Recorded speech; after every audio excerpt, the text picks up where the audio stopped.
Hi students, problem number 10.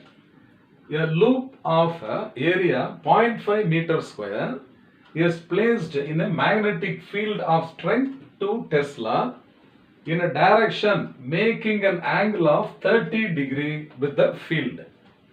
The magnetic flux linked with the loop is to be determined. So I have drawn a clear picture, you can understand.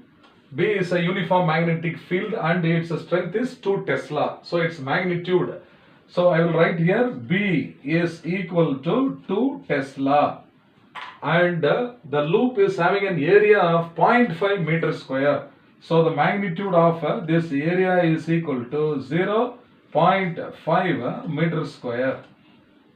And the area is a vector, is it not? Area is also a vector. If area is a vector, means the normal drawn to the plane of the coil. The normal drawn to the plane of the coil gives the direction of the area vector. So this normal makes an angle theta. What is the value of theta given here? Theta equal to 30 degree with the magnetic field. So what is the magnetic flux we have to find out? What is the flux passing through this coil?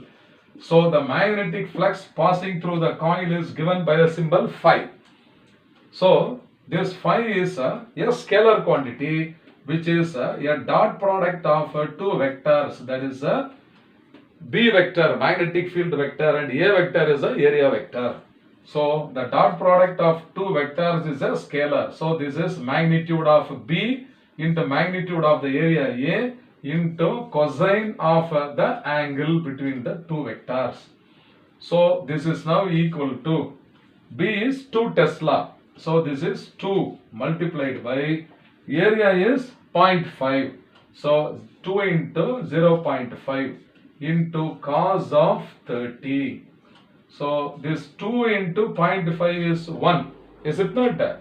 1 into cos 30 is how much? Root 3 divided by 2. Okay. Therefore, flux phi is equal to root 3 divided by 2 and its SI unit is Weber. So this is the required answer. So for A is not correct, B is not correct, C is also not correct. Therefore, option D, that is phi equal to root 3 divided by 2. This option D must be the correct answer. So this type of problems are also being regularly asked in the MCQs in the competitive exams. So though it appears to be very easy, you have to remember the concept. So a schematic diagram if you draw and practice means it will be well and good. I hope you must have understood this. Well, fine.